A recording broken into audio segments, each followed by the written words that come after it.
Alrighty. The departments of Limbus Company are quite straightforward, all designated first with LC and followed by a letter. They all have distinct roles in the operation of the company, ranging from special operations, distortions, and even research. The LCA are said special operations. They stand out like a sore thumb, with members of the Udjat among their ranks. The LCB, we follow around for the plot of Limbus Company as a whole, the bus department, so to speak, in charge of finding and retrieving the golden bows. Then comes the two CCs, CB being the clearance before, and CA being the clearance after team. They essentially act as scouts and extraction teams accordingly, supporting the LCB in their operations. Then comes the LCD, the smallest department by a long shot, smaller than our bus team even. The department handles matters regarding the distortion phenomena and largely consists of characters from Distortion Detective. While there are other teams within said department, we are only privy to Moses and Ezra's plights for the most part. Anyhow, the last to look after for the time being is the LCE, the Limbus Company and Kefalen departments. These are our dorks and geeks. They are the research department of Limbus Company and are our topic for today. Somehow, the first department we're covering is the last one in the order. Regardless, with the upcoming IDs seemingly being the unfortunate nugget Sora killed and took ego gear from, I suppose we ought to cover the LCE in proper. There isn't too much fantastic material here to go off of, so bear with me as I retread what may feel like familiar ground.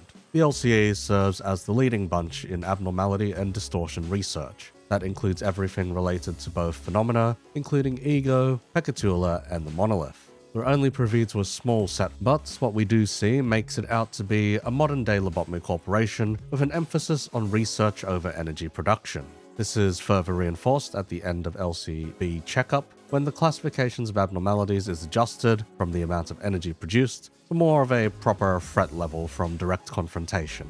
Unfortunately, compared to a wing, the LCE are notably underfunded and are keeping things together with a lot of jerry-rigging, and a needs-must kind of basis. If it works, it works. If it doesn't and they can't afford to fix it, they'll try their luck at fixing it themselves. They're a very scrappy department, as we will see later on. That part biting them in the back rather gruesomely. Aside from that, compared to Lobotomy Corporation, that specifically hires a lot more fellows out of the back streets, in some cases exclusively, it seems the LCE doesn't exactly have this predisposition in comparison.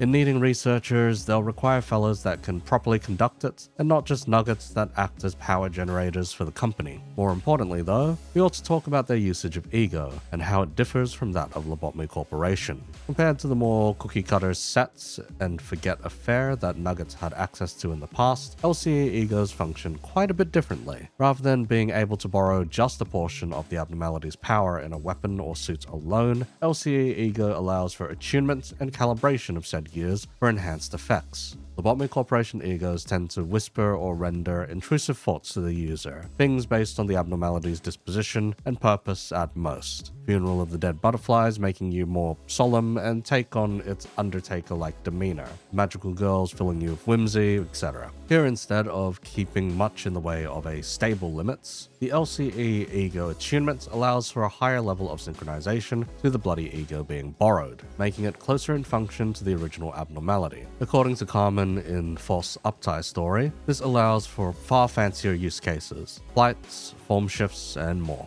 Though this does come with a price. To organically increase attunement rates, you gotta give in to those intrusive thoughts and show empathy for the abnormality whose functions you are borrowing. By gaining a deeper understanding and establishing rapport, you can up the capabilities of your LCE ego gear by quite a lot. Unfortunately, if the original purpose is to go boom, you will inevitably go boom. Rising the attunement rates also has other potential issues. Corrosion is still on the table, especially at higher attunement levels. Besides that, the gear comes with some funny side effects. You can develop rather unnatural features after prolonged exposure. Tails, scales, and horns are among the more common ones. Martin probably has the most standout of these features, Alyssa having some additional accessories, and Hohenheim largely going unaffected, save for when using Big Bird and getting its eyes temporarily. Overall though, these gears are a welcome upgrade and differential in ego gear capabilities.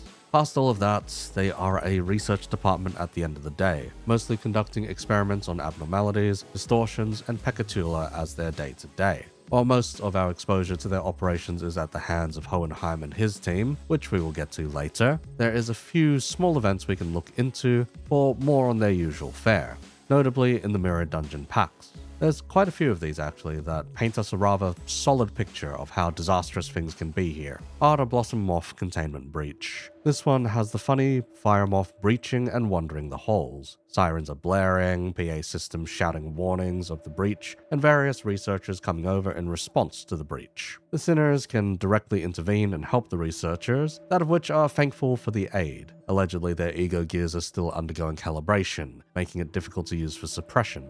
They will hand over the Arda Blossom Star Ego weapon as thanks, but with a note that we should report any findings to them while making use of it. Researchers to the core despite their potential fatality, out of which we see if we fail the check, wherein the researchers are instantly engulfed in flames and rendered into ash. Bloody horrifying, but what can you do? The last option is to leave the suppression to the researchers, wherein the sinners just fuck off. The researchers are armed to the teeth with ego gear after all. Little do they know about the lacking calibration and inevitable doom. Fey Lantern Breach. This one of course regards a funny lantern getting free. Once again, the sinners can step in and attempt to suppress in order to save some lured over researchers. Again, if successful, they are thankful for your help, managing to dispel the charmed employees and hunt down the Abno for suppression. The researchers grumble that they have all the necessary data for this abnormality already, and any more is a waste. They offer the ego gear being tested as recompense once again, with the same logic of, let us know how it functions. Now, if we fail, the researchers stay charmed and get themselves killed. It's ruminated that they could have avoided such an outcome with the proper ego gear. More souls lost to the cruelty of the city, I suppose. But the team will suppress it in their memory. Last is to once again fuck off. Avoid suppression entirely, dooming the researchers, but saving yourself the headache. Shock Centipede.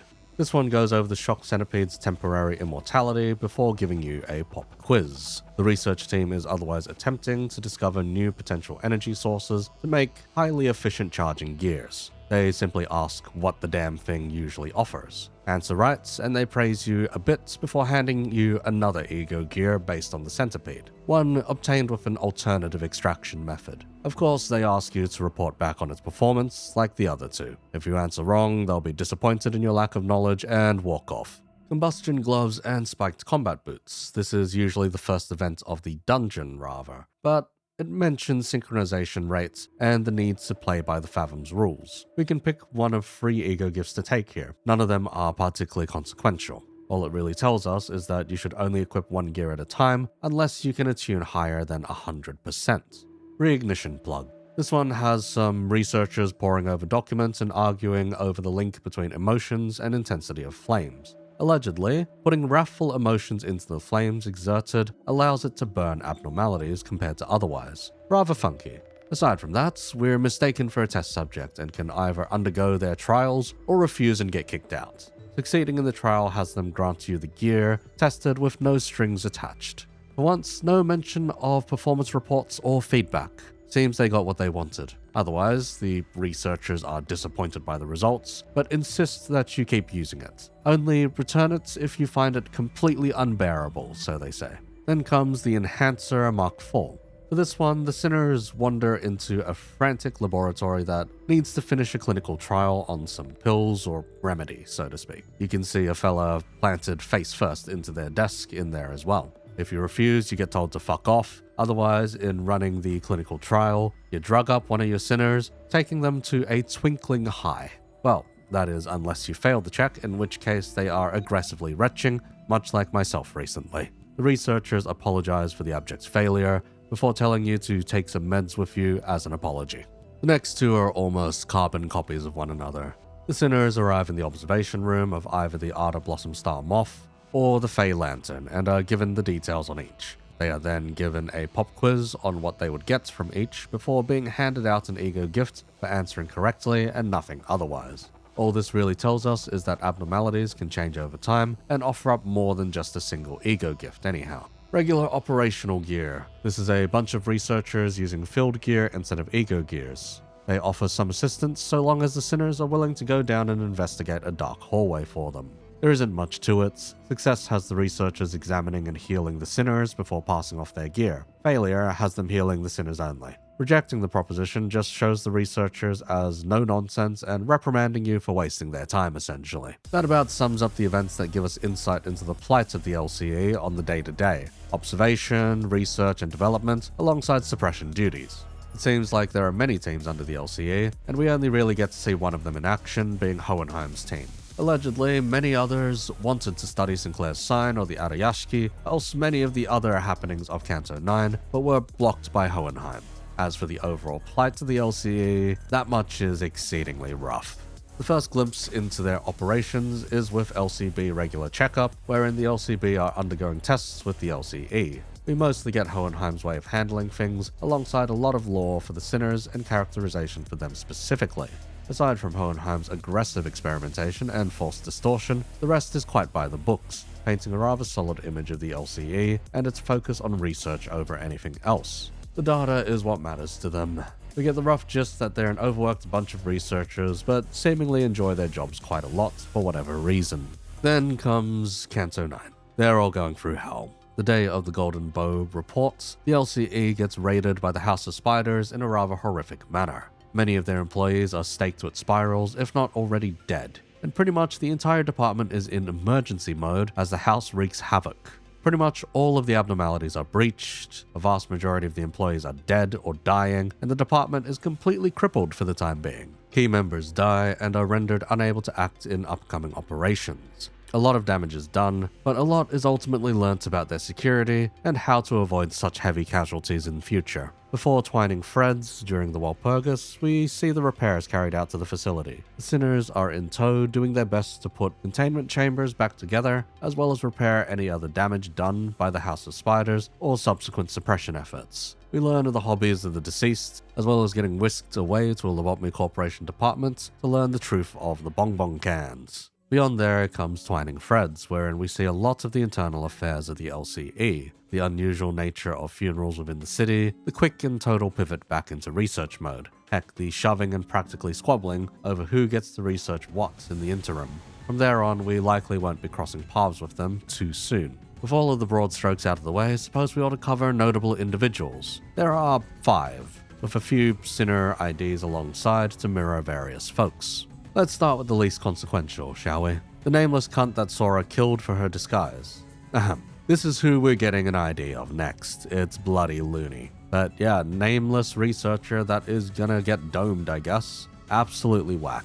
They're using the ego gear of the wayward passenger. There's some level of hype to them. Finally, a new chargy song, and one that interacts with one of his most popular egos. Some fellas are hyped. I am decidedly mixed because Charge is still rather not the most interesting to me. At least it'll probably synergize with one LCE Gregor perfectly.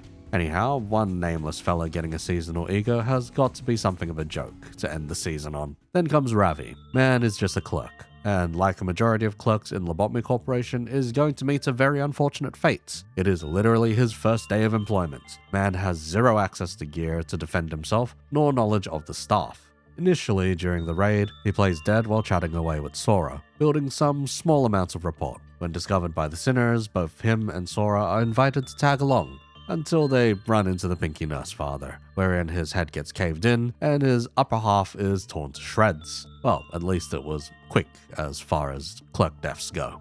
Alyssa, an assistant researcher under Hohenheim, utilizing the Ardor Blossom Star Moth Ego weapon and gears. She plays a largely minor role when introduced, being a note-taker and adjutant essentially. During the tests of the LCB checkup, she does get Don to strip Roshinante off, causing the Blood Fiend to go berserk with an entire family's thirst for blood. Aside from that, not all too relevant a character until Canto 9.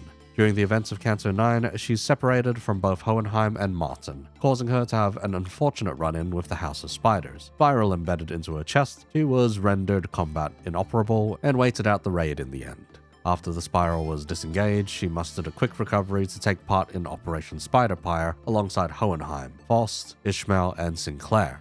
She was to be part of the team that took on the Rings corridor. This first part of the raid proved rather fatal, since pretty much everyone would get incapacitated in rapid fashion. With Alyssa as the last one standing, she went all in on maximum attunements with her ego gear, detonating in order to fend off the nurse father and apprentice. Miraculously, this doesn't kill her, but does face her down with a potential fate worse than death, becoming part of a ring gallery. Only by Hohenheim stepping in and the preceding events does she eventually escape with her life. The next we see of her is attending the funeral during Twining Threads, wherein she then sets off on paid leave, out of which she is starting to enjoy more than research, surprisingly. We do learn that some of her responsibilities also involved onboarding and training, leaving a hole in the company demands temporarily.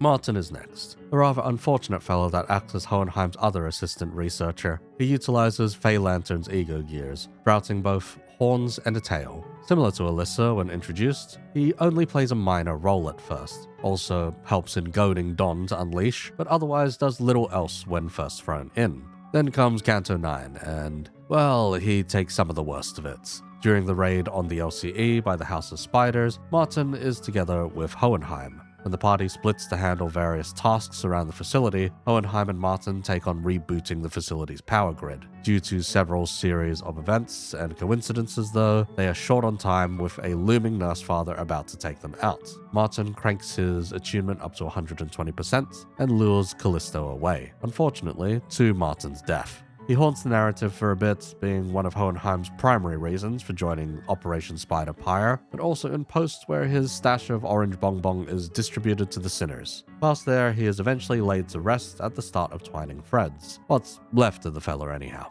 Then comes the beefiest to cover, and a lot of fellas' favourite side character due to the amounts of development we get from him. Hohenheim himself. Man utilizes the Shock Centipede gear at first, and is one of the head researchers at the LCE. He's in charge of the Sinner's mandatory checkup, and is rather blunt in his assessment of the Sinners. There's a complete lack of nonsense with how he carries himself, lining up various trials and tribulations one after another for the Sinners to handle. He does, however, take a soft spot to Heathcliff and those from the backstreets, enlisting Heathcliff as an assistant for a time. Beyond there, once all the tests are over, he proposes one more experiment for the road. He willingly distorts, utilizing the influence of the monolith. There's a level of resignation when he does, since there's a chance he just turns into a Pecatula and that would be it. But he has just enough faith that he will distort instead. From there, the Sinners enter his fathoms, wherein we learn of his past at Limbus Corporation, his interactions with Johann, and the faith he had put in potentiality, leading to his soft spot for backstreet fellas. Beyond there, we learn that distortions can fake and obscure their fathoms willingly, as per Hohenheim being largely in control, until right at the end. The Sinners break through his facade and get to the truth of his plight at Limbus Corporation.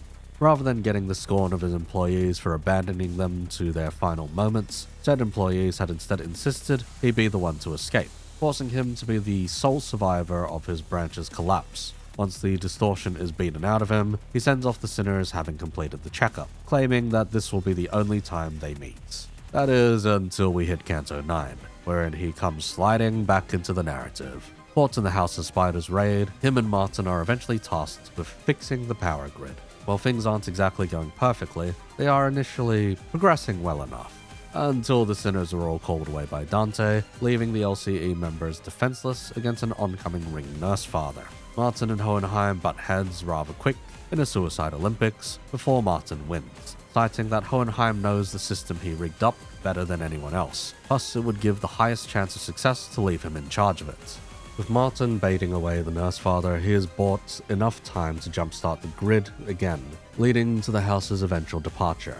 That said, he does everything in his power to get on board with Operation Spider Pyre, even going so far as to threaten the company with his termination, should he not be allowed to participate. He dons a new set of ego gears, the Big Bird and Dimensional Refraction variant, a very potent pair. If you recall, one shouldn't use more than one ego gear at a time, unless they can manage over 100% attunement. This does clue us in that Hohenheim can do just that perfectly fine. Anyhow, the operation is a mess. Callisto and Albina get the upper hand on his group, and Alyssa is starting to be turned into a work of art in front of him. To spare his colleague, he volunteers himself as potential artwork, even conversing down to Callisto's level on corporism. This level of empathy reinforces his capacity to attune gear beyond 100%, I reckon.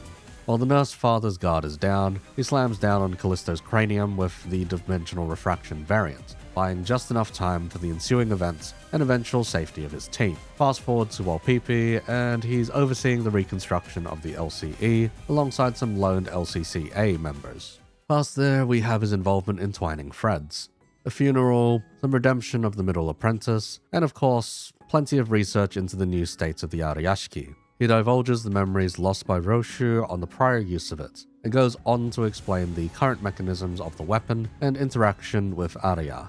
Beyond there, he says goodbye once again, that he will never see them again. My bet is he'll return in False Canto anyway. From here on, we have 4 Sinner IDs. LCE Ego Lantern Yisung mirrors Martin from the story. He has stupid long skill names reading in full as, though it must be prefaced that Ego gears are standardized equipment, when juxtaposed with Ego gear from L Corp, depending on the degree of attunement to the abnormality, the idiosyncrasies of the source may be utilized with greater flexibility. Yet, the degree to which that attunement and synchronization are achieved may resultantly allow the user to be devoured. This is reflected in their appearance, more closely resembling the source abnormality than Ego of former L Corp do. Ego disintegration is not unlike decomposition of compost. Beyond there, his Uptie story gives a tragic tale of a researcher going too far beyond with his ego synchronization that they have become part of the abnormality. While it initially seems like Yisung and his companion get along, it is unfortunately to set up and allude to this foregone conclusion of suppression.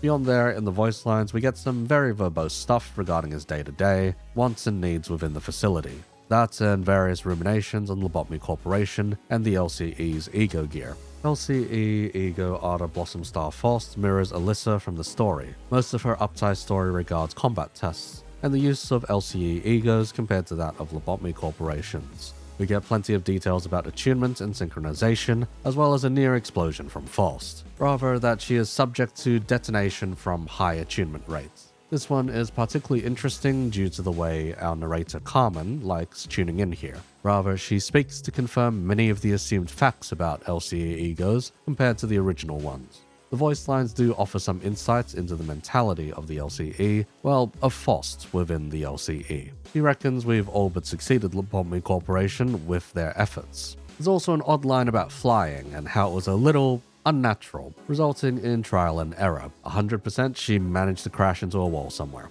Oh, aside from that, we glean that the moth is classed as a WoW 5 abnormality. LCE Ego AEDD Gregor mirrors Hohenheim, as does his later iteration. The Uptie story mostly regards the onboarding of a novice team member while throwing them through the team's culture. It eventually devolves to a breach scenario after the newbie had mistaken a managerial work for another, causing a lot of Pekatula to escape.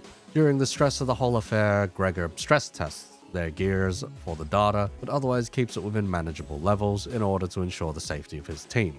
After all, beyond all else, Gregor cares most for the lives of his subordinates here. The voice lines give us insight into his day-to-day as a head researcher of the LCE, some burdens of leadership, funding matters, and matters of documentation and research. Aside from that, we get him treating his colleagues to a cup of joe. Last, we've got Lobotomy Ego Lamp Gregor. Bit strange that it's referred to as Lobotomy Ego instead, especially as it more so takes on the properties of an LCE one. Considering it is customized, I'd be more liable to call it an LCE Ego regardless. Aside from that, the Uptie story mainly goes over the motions Hohenheim did after the House of Spiders raid on the LCE. He beefs hard with HR before delivering an ultimatum to get his way, notably that instead of taking leave, he would terminate his contract if not allowed on the operation. Beyond there, we get him fighting off the wayward passenger while communing with the bird. Again, I will iterate that it's still strange to call this a Lobotomy Ego, where they keep treating it like an LCE one, minus mention of attunement rates. Heck, the side effect in his eyes changing to that of the bird's is also prevalent here. As for the voice lines, it's a lot of ruminations on their role and that of the higher-ups at the company. We get a lot of insight into what would have been Hohenheim's state of mind as well. What we do garner, though, is that the gear he is using is from HQ. So, who knows? Perhaps the logic of Lobotomy Ego Gear turned into LCE Ego Gear through his own modifications is what makes the most sense in the end. That about wraps up this bunch of dorks and geeks, research-addicted fellas that are running on fumes a good chunk of the time. Most of the cool factors stemming from them, I reckon, is the attunement rates for their egos and the ability to go above and beyond with it if need be. It's a nice measure of how borrowed egos can evolve in the future and actively shows that their research is bearing fruits. The members have inevitably had quite the effect on the narrative in the end in managing to show up twice, and otherwise, yeah, I like these guys. They've got the right level of scrappy, constantly tired, and surgical all in one. Hopefully this new random schmuck gives us a tiny bit more to chew on though. Maybe some more on their methodology or the kinds of products they put to market, you know? Some odd lore bit would be nice to add some more color to this research team. Thanks for listening in or using me as second monitor content. If you enjoyed the video, give it a like, and if you want to see more in the future, subscribe to the channel. You'll get a reminder when I go live with the kit reveal on Monday. You can further support like these fine folk, Artie, Derp, Ewa, Zolk, Saphira, and for a super thanks, Kevs4. Really appreciate you fellas helping keep the lights on. You can find all the relevant links to support in the video description. Aside from that, you could probably tell that my voice isn't what it should be at the moment. Conflu is an absolute bitch, and I am going through the ringer on it. Once again though, thanks for listening in. Appreciate it.